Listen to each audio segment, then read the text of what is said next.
Hello, you're listening to Astrology Hotline. I'm Kyle Pierce, and this is the forecast for Monday, December 5th through Sunday, December 11th, 2022. We are in the midst of Sagittarius season this week, with the sun at about 13 degrees Sagittarius, and the moon still in the first third of Taurus as we get the week going.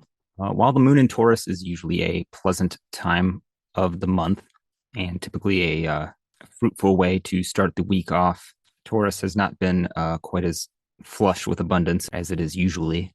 So we do still have Saturn in Aquarius, perhaps casting a bit of a shadow of scarcity over Taurus in general. Taurus was also the scene of a pretty substantial eclipse last month. And as we will for several years to come, we do have Uranus hanging out in Taurus. Nonetheless, Moon in Taurus is a nice time to perhaps work ourselves into a comfortable groove and maybe establish a comfortable pace for how we want to proceed with our plans this week, especially as we build towards what I would consider to be the main event this week, which will be the full moon in Gemini, which will take place late Wednesday night on December 7th, or for some of us, early Thursday morning.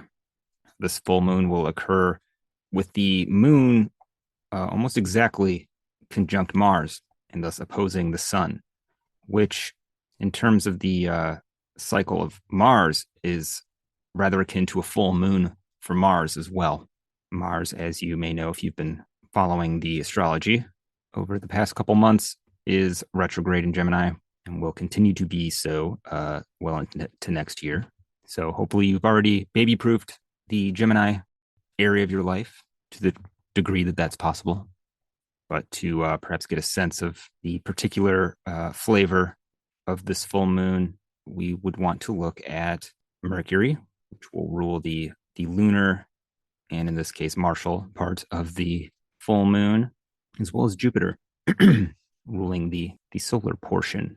And Mercury, which has been in Sagittarius, will be ingressing into Capricorn Tuesday evening, just as the moon is simultaneously, almost certainly within the hour, ingressing into Gemini. So we get a slight change in tone just in time for this full moon. Certainly in terms of dignity, Mercury gets a bit of an upgrade when it steps into Capricorn.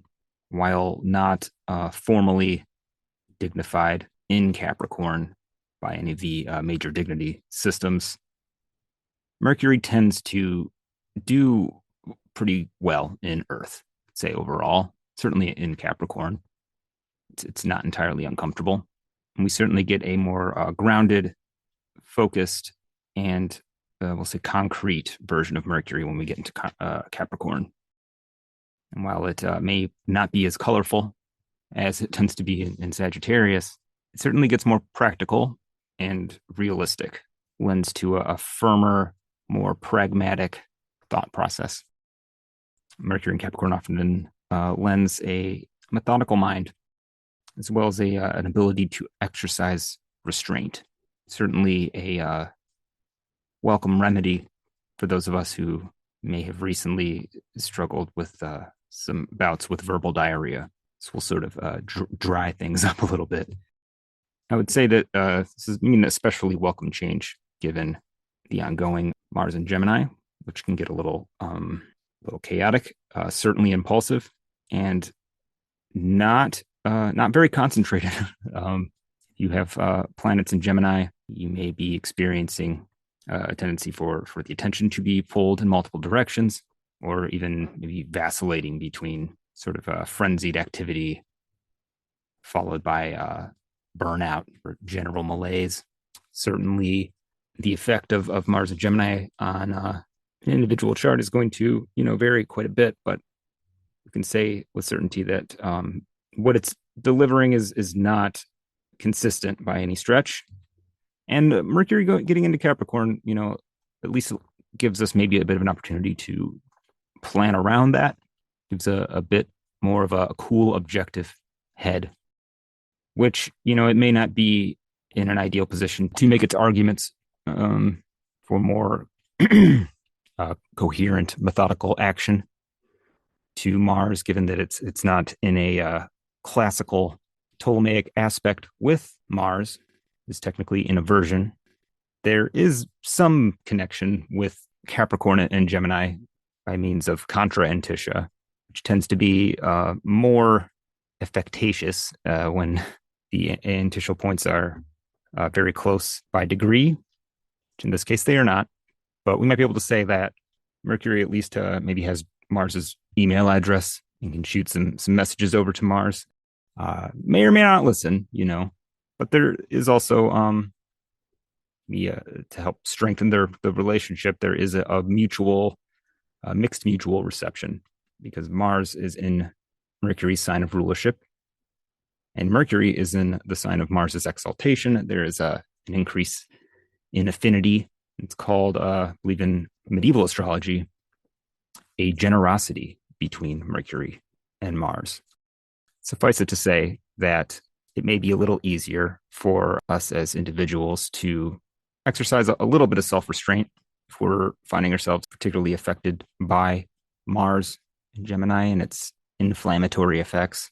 But this could also look on a mundane level a little more like at least being able to influence the martial figures of the world into abiding by a little bit more of a lawful code of behavior or conduct, or maybe we're able to bring a bit of the law to bear on some of those maybe acting more flagrantly outside of its boundaries.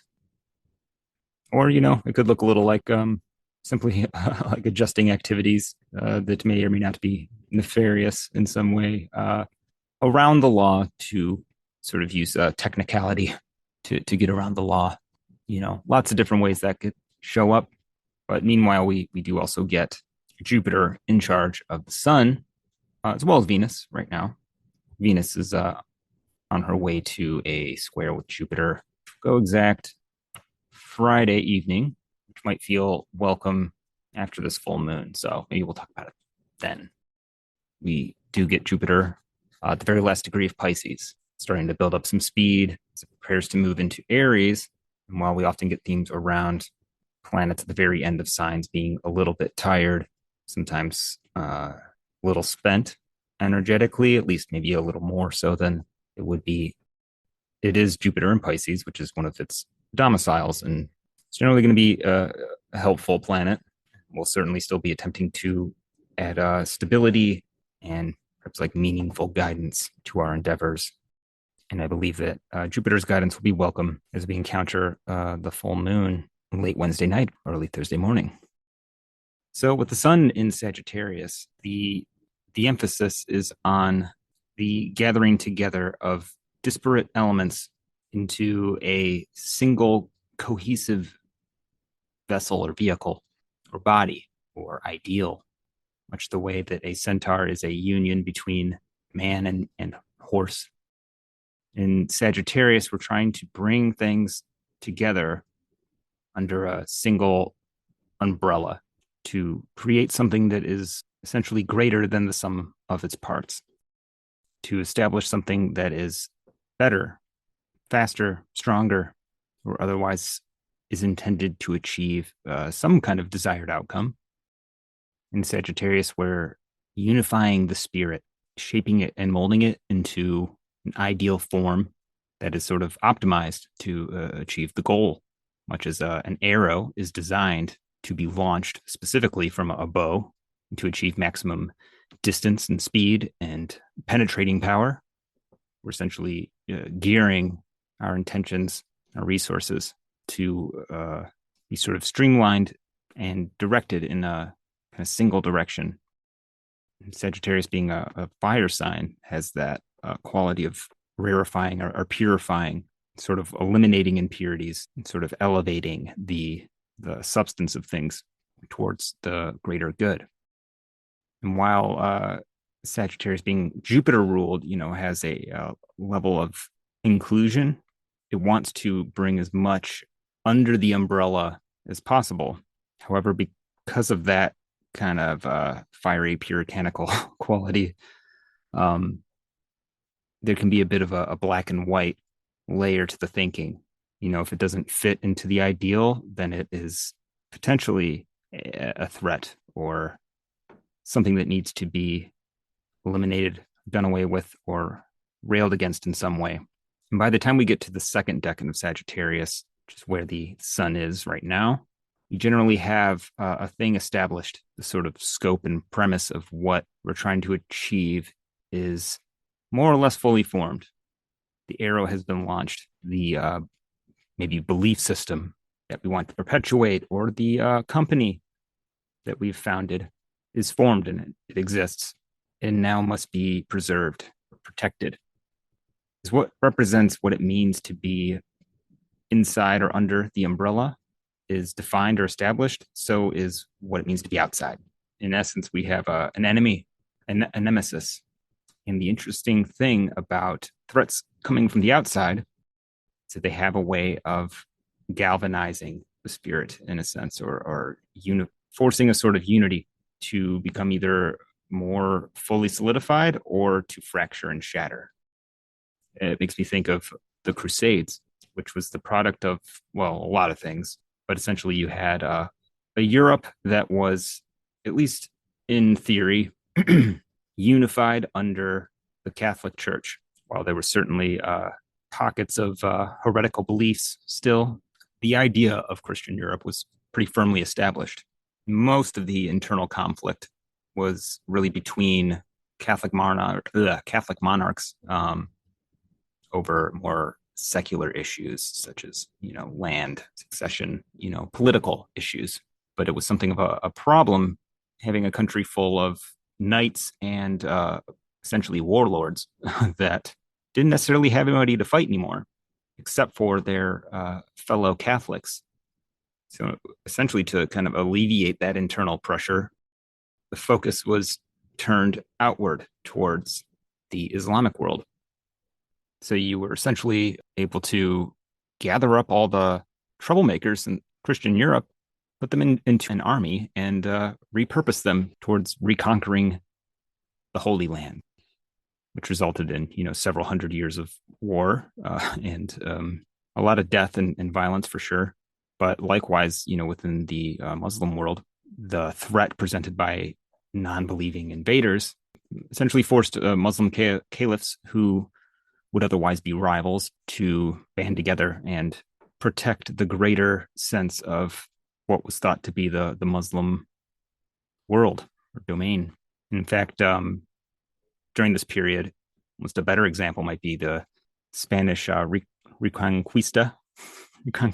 I'm butchering the pronunciation of that, but essentially what today comprises Spain and Portugal, the Iberian Peninsula, was early in the Middle Ages a bunch of different Christian kingdoms that had been conquered by Muslim invaders, save for a couple kingdoms in the north. And basically from roughly 800 or so CE to, the 1400s, the Spanish monarchs, often with assistance from other Catholic rulers, slowly reconquered the peninsula.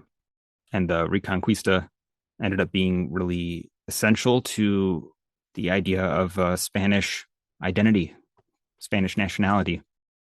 So suffice it to say that we encounter these themes around the ways that conflict can both destroy as well as further solidify or unify and even purify what we're trying to establish or within our ideals and personal as well as group identity. We have this encounter with the archetypal other, where sometimes we have to really dig deep to discover our will to protect ourselves, to protect our beliefs, who we profess to be, or why it is we do what we do. And part of what makes this full moon especially interesting is that this second decan of Sagittarius is in the Chaldean system of rulership, ruled by the moon, and within the Vedic or Egyptian triplicity system of rulership, it's ruled by Mars, the moon being responsible for bringing things together into cohesive form, into bodily, physical, tangible form, and Mars being in charge of conflict. These two planets are going to be set against the sun during this full moon. So to me, this very much looks like the possible culmination of exactly the sorts of conflicts that make or break things that are held together by common belief, or even on an individual level through, maybe our deeply held beliefs. Our passions are the things that drive us forward. That would be perhaps harder to explain. Sagittarius is associated with the hips. And I always think of that Shakira song, My Hips Don't Lie, which I believe is essentially about the sort of passion that ignites when you see maybe just a person dancing on the dance floor. And it's funny, actually, in the lyrics, it's a line, "Oh boy, I can see your body moving, half animal, half man. I don't really know what I'm doing, but you seem to have a plan." It might be the most Sagittarius line I've ever read or heard. And I think that is the essence of Sagittarius, is just being inspired in a way that goes beyond logic or understanding. It's like, you seem to know what you're doing, so I'm naturally drawn to that, to you, to that sort of confidence. Even that doesn't necessarily stem from, it may or may not stem from having a actual mapped out plan, but simply from just having the belief that you will know what to do when the time comes. And in some cases, that's what we need more than maybe a blueprint for how and why something will succeed. We just need to feel it. Now, Gemini, on the other hand, is a sign that is all about contradiction. It is home to many contradictory ideas, possibilities. And it's sort of geared towards almost allowing ideas to continuously split and branch off into an ever-growing litany of potential and possibility. Don't have the same need that you do have in Sagittarius to establish unity and cohesion between all the disparate elements at play. Because in Gemini, you can sort of pick them up and drop them. They don't need to fit into an overarching principle. In a sense, you can be a horse one day and a man the next day. The coexistence of many contrarieties is not a source of friction, at least not for Mercury, the ruler of Gemini. It's not attached to all the ideas and concepts there. It's not trying to fit them into a grand, cohesive narrative. Mars, being the planet of conflict, planet of war, is going to tend to weaponize the qualities of whatever sign it's in. And in Gemini, Mars is uniquely suited to identifying and maybe exploiting those points of contradiction. And it's interesting to me that with Sagittarius, you get the association with the hips, and in Gemini, you get the association with the shoulders. And between the two, they rule over the joints, the main hinge points that connect one's limbs to the greater body. So, I mean, on an individual level, you may want to take precautions against overly straining the hinge points of your body. You could see there being an increased potential for maybe ligament tears for some of us, the dislocation of joints. However, with Mars positioned to essentially be the archetypal nemesis to the sun in Sagittarius right now, I imagine this could look like situations where any maybe contradictory elements of our personal beliefs about what we're doing or our goals, our agenda, maybe points that had been overlooked in the past that maybe represented mutually exclusive potentials. They may become sources of division, which maybe force us to make a choice, to pick a side, perhaps, or to simply choose between the alternatives. Which of two alternatives is going to be part of the long-term vision. And, you may want to look to the houses in your birth chart that Gemini and Sagittarius fall in to maybe give you a sense of types of structures or activities which might be subject to this sort of testing of the greater vision. If Sagittarius is, say, on your ninth house, this could look like perhaps religious beliefs, spiritual practices that you've maybe held to in the past. There could be perhaps an encounter with an internal point of contradiction for that belief system, or even perhaps within a religious community, a sort of sectarian split could occur, where because of the belief that maybe two components of the community hold, they can no longer coexist in the same body, and they have to split into two different groups. This could also look a bit like a test of faith, perhaps. Most belief systems tend to be riddled with contradiction when you look deeply into them, and that's almost where you need Jupiter's guiding hand a little to help you maybe soften or smooth over those contradictions and give them a place. And that can almost be the downfall of Sagittarius sometimes, where it needs the vision and idea to be so pure and clean that it might take something like mythology behind a particular religious system very, very literally. However, that's where Pisces can be a little bit more helpful. And I would think Jupiter being in Pisces still, I could see is almost offering the sort of softening message that something doesn't have to be literally true to be meaningful or to be pointing a finger at what is essentially true.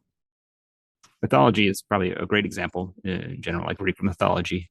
I was actually listening to an audiobook about mythology with my kiddo, and it was telling the story of the wedding of Venus and Hephaestus, and how Venus and Mars were originally intended to be married, rather Aphrodite and Aries. However, Hephaestus had kind of manipulated the situation in order to be awarded with marriage of Aphrodite, despite Venus and Mars being really into each other. And I asked my kid what they thought of the fact that Venus, the goddess of beauty, and Mars, the god of war, what they thought of the fact that they love each other. And they were just kind of silent for a moment and just said that's crazy, But through our conversation, we established understanding that, obviously the myths aren't literally true, but they do convey something that's true about life. What beauty and war, being in love with each other, says that's true about life is perhaps a topic for another day, but nonetheless, there may be a way that perspective could be helpful as we navigate this week. This could be a time where some of us are having our beliefs, our plans, our agendas tested and perhaps broken down a bit. Maybe pieces of that may have to come apart. Perhaps impurities may be needed to be removed. And while that conflict may be unpleasant for a lot of us and may leave us with something that is less substantial than what we had before, it may be that what is left will form the core of a much more solid and sustainable plan or belief or structure. I think perhaps for some of us, the danger might lie in letting the problems or conflicts that come up, defeat us entirely.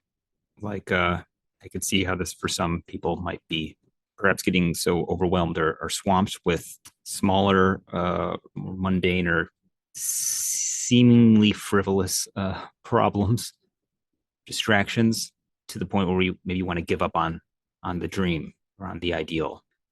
Again, I think the key here is really just trying to accept the possibility that things may need to take a new form or shape that may not look exactly like what was envisioned, but we can still have the essence.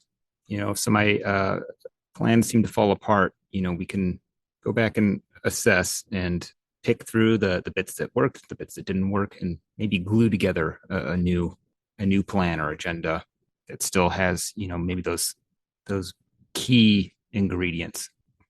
And as we move into Friday, the moon will move into Cancer Friday morning, with Venus moving into Capricorn late Friday night and maybe early Saturday morning for some of us, which perhaps in my mind, the moon in Cancer, it's a nice place for the moon to do some healing or some reintegration, maybe. If our cookie crumbled a little bit during the full moon, the moisture of Cancer may lend itself to the mending of some of those cracks where possible, or perhaps just the letting go of those pieces that maybe didn't or won't be able to fit back into the new cookie. If you get Venus moving into Capricorn too, we get a little more of a grounding kind of energy again, but an ability maybe to find beauty in just what is, and maybe take on an approach to building up again what can be, maybe able to start reconciling ourselves to whatever sacrifices might need to be made, or find ways of appreciating maybe the cracks. It's making me think of it's a type of art in Japan. I'm the name is escaping me, unfortunately, but I believe it is basically taking like teacups or pottery or other porcelain, ceramic ware, and purposefully breaking it and using a specific material to fuse it back together, and the visible cracks being part of what makes the ceramic ware, beautiful. I wish I remembered the name of this practice, but I believe it is rooted in the Japanese concept of wabi sabi, which I don't believe translates perfectly into English. I think one is subdued, austere beauty, but essentially it centers around the acceptance of transience and imperfection. The idea that nothing is ever truly complete, nothing lasts, but nothing ever truly ends either. All things are in a perpetual state of being unfinished. There is no like perfection or completion, but beauty is to be found in that ongoing process. Now, to draw our week to a close, Sunday, the moon will move into Leo, finishing out its time in Cancer with a nice trine with Jupiter at the very end of Pisces, which I think is a lovely way to wrap up what may be a stressful week for some of us, not all of us, but I think it's where we can maybe whip out our glue and start putting the pieces back together a little. By the end of the weekend, we may realize that we have more still available to us than we thought, or that some of what we thought was broken may prove to be more resilient than we thought. It's the lovely quality of moisture is that it just sticks to everything and it gets into all those crevices. And if you draw a sword, you slice it through some water, the water's just going to go back. Can't actually break or fracture that because it always seeks the connections that are available. I think it's a good way to almost counterbalance to periods of time characterized by maybe really loud martial themes, such as a Mars retrograde, that, if we give ourselves room to maybe bend and change and adapt to different ways of being or doing things, don't necessarily have to suffer the severance and cutting and removal of so many things in our life, And when two people have an argument, the momentary rupture in the relationship can often lead to much stronger, more durable relationship, as long as both are willing to maybe soften their perspectives a little bit and fill in the cracks with a little bit of moisture, So maybe take Sunday to extract some of that reconciling, gooey, emotional juice still on tap with Jupiter and Pisces to smooth things over between yourself and the things, the people, the ideas that you care about most. And with that, we'll call it a wrap for this week. If you want to learn more about how the current and ongoing astro weather might be affecting you more personally, you can book a reading with me, my website, KylePierceAstrologer.com. And if you enjoy the podcast, please leave a review, share with friends or any other astrology nerds you might know. I know it's been a little while since we've done a regular episode of Astrology Hotline, but I promise they will be coming soon. And I just want to thank you all so much for listening. I hope you have a great week, and see you next time. If you have a question you would like answered on Astrology Hotline, send us an email at astrologyhotlinepod@gmail.com.